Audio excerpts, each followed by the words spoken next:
Alhamdulillahirrabbilalamin. Wabihi nasta'in wa ala umuri dunya wa din. Wassalatu wassalamu ala asrofil anbiya'i wal mursalin wa ala alihi wa sahbihi ajma'in, amma ba'du. Pertama-tama mari kita panjatkan puji dan syukur kepada Allah Subhanahu wa taala yang telah memberikan berjuta-juta nikmatnya kepada kita semua. Dan tak lupa salawat serta salam semoga tetap tercurah limpahkan kepada junjungan kita yang Nabi besar Muhammad sallallahu alaihi wasallam. Yang saya hormati Ibu Ana Rahmansari MPD selaku dosen pengampu mata kuliah Komunikasi Organisasi. Baiklah, perkenalkan saya Puspita Cahya Karasnintiar selaku moderator sekaligus pemateri pada video presentasi kali ini. Dalam video presentasi kali ini, kita akan membahas tentang distorsi komunikasi dalam organisasi yang akan dibahas oleh kelompok 12 yang beranggotakan yang pertama itu Dimas Chairul Hidayat, yang kedua Puspita Cahya Karasnintiar atau saya sendiri, dan yang ketiga yaitu Siti Salvia. Baik, untuk susunan acara video presentasi ini yang pertama yaitu ada pembukaan, yang kedua ada penyampaian materi, dan yang ketiga yaitu penutup. Memasuki sesi yang pertama yaitu sesi pembukaan. Mari kita buka presentasi kali ini dengan mengucapkan lafaz basmalah. Bismillahirrahmanirrahim. Yang selanjutnya yaitu sesi kedua atau sesi penyampaian materi. Yang pertama itu akan disampaikan oleh Siti Salvia tentang pengertian distorsi komunikasi dalam organisasi. Kepadanya saya persilahkan. Di sini saya akan menyampaikan materi tentang pengertian distorsi komunikasi dalam organisasi. Distorsi pesan acap kali kita temui baik dalam kehidupan sehari-hari maupun dalam aktivitas organisasional. Efek dari terjadinya distorsi pesan adalah pengaburan fakta dan data yang sebenarnya. Apabila distorsi komunikasi ini telah terjadi di sebuah organisasi, tentu akan fatal akibatnya. Maka terjadinya distorsi pesan atau distorsi komunikasi di organisasi harus dihilangkan atau diminimalisir. Ketetapan mengkomunikasikan suatu pesan berarti adalah kemampuan seorang atau pengirim pesan atau komunikator untuk memproduksi dan mengemas pesan yang disesuaikan dengan penerima pesan atau komunikan yang dituju, sehingga pesan tersebut dapat diterima dan diinterpretasikan dengan tepat oleh komunikan sesuai dengan apa yang dimaksud oleh komunikator. Ketetapan mengkomunikasikan suatu pesan berarti adalah kemampuan seorang atau pengirim pesan. Namun tidak selamanya distorsi pesan ini terjadi karena ketidakmampuan komunikator dalam mengemas pesan. Apabila kita mengingat kembali proses komunikasi berdasarkan formula Shannon dan Weaver, maka dalam sebuah proses komunikasi tidak tercelakkan adanya noise atau gangguan yang dapat terjadi selama sebuah proses komunikasi berlangsung. Sedangkan distorsi komunikasi dapat digolongkan sebagai noise yang terjadi pada sebuah proses komunikasi. Baik, itu saja yang dapat saya sampaikan. Saya kembalikan pada moderator. Halo, perkenalkan nama saya Dimas. Di sini saya akan menjelaskan tentang faktor-faktor yang mempengaruhi distorsi pesan. Jadi langsung saja, faktor-faktor tersebut diklarifikasikan atas dua bagian, yaitu faktor personal yang dapat dalam diri si penerima pesan dan si pengirim, dan faktor yang kedua yang di luar dari mereka dinamakan faktor organisasi. Nah, pendapat atau penilaian terhadap seorang mungkin merupakan fungsi dari konsep pendahuluan atau kepercayaan yang telah dipercaya, yang mungkin mendorong kita dalam mengamati hal-hal tertentu secara selektif. Apa yang kita katakan adalah menunjuk pada arti pesan, sedangkan senyuman yang menyertainya masuk pada relasi pesan.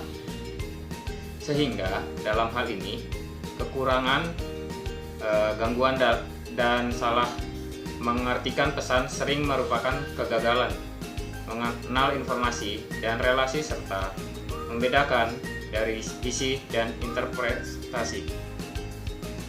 Ada bermacam-macam tipe dari keraguan. Di antaranya adalah keraguan arti pesan, terus maksud dari pesan, dan kurang efeknya pesan. Maksudnya ialah kita mungkin mengimplementasikan arti dan pesan dengan tepat.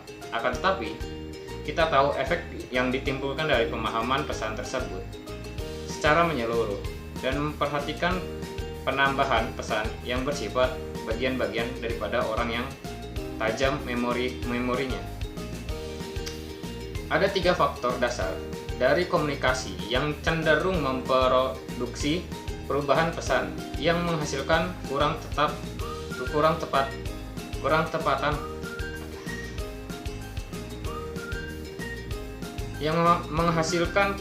ketepatan sikap ke arah pesan, isi pesan, keinginan, minat sendiri, dan motivasi dari komunikasi, serta sikap dari penerima yang dimaksud. Menurut Arni Muhammad, di dalam buku Komunikasi Organisasi, ada beberapa hal dari lingkungan organisasi yang ikut memberikan kontribusi terhadap distorsi pesan dalam komunikasi. Di antaranya, karena ada orang yang menduduki posisi superior dan lainnya adalah bawahan. Orang yang menduduki tempat lebih tinggi dari hierarki mempunyai kontrol yang lebih banyak daripada orang yang ditempatkan pada bagian bawah. Hambatan yang lain juga dapat disebabkan karena banyaknya tingkatan atau mata rantai yang harus dilalui oleh suatu pesan dalam komunikasi. Menurut Lewis, tahun 1987, kira-kira 30% pesan yang dikirim secara berantai ini yang sesuai aslinya.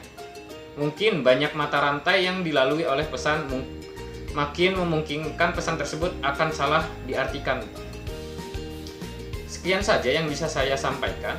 Untuk materi berikutnya akan disampaikan oleh rekan saya. Kepadanya saya persilahkan.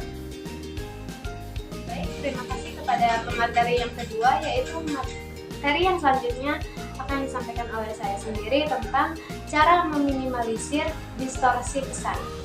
Timbulnya gangguan dalam suatu organisasi tidak dapat dielakkan. Namun demikian, organisasi formal telah berusaha untuk mengurangi terjadinya gangguan tersebut seminimal mungkin. Usaha ini memang tidak dapat menghilangkan sama sekali distorsi pesan tersebut, tapi hanya mengurangi tingkatannya saja. Menurut Don Pes tahun 1989 mengemukakan 4 cara yang dapat dilakukan anggota organisasi untuk menambah ketepatan mengkomunikasikan informasi dalam organisasi. Cara tersebut yaitu sebagai berikut. Yang pertama yaitu menetapkan lebih dari satu saluran komunikasi. Yang kedua, menciptakan prosedur untuk mengimbangi distorsi. Yang ketiga, menghilangkan pengantara antara pembuat keputusan dengan pemberi informasi. Dan yang terakhir yaitu mengembangkan pembuktian gangguan pesan.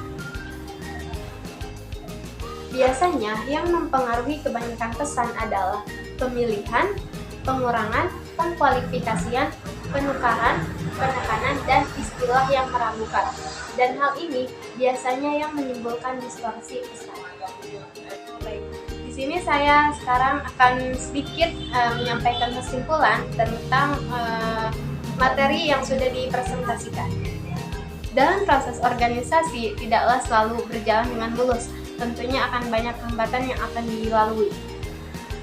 Hambatan yang sering muncul adalah hambatan komunikasi, karena komunikasi adalah kunci utama dalam kesuksesan organisasi, mengingat banyaknya orang yang terlibat di dalamnya.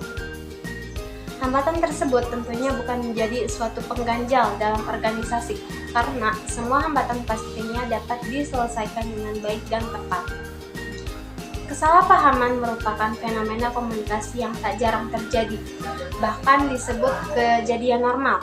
Sering disebut akibat dari adanya distorsi informasi.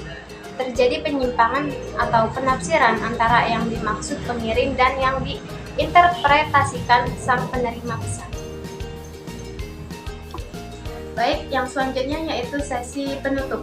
Demikian video presentasi dari kelompok 12, kurang lebihnya mohon dimaafkan. Terima kasih. Wassalamualaikum warahmatullahi wabarakatuh.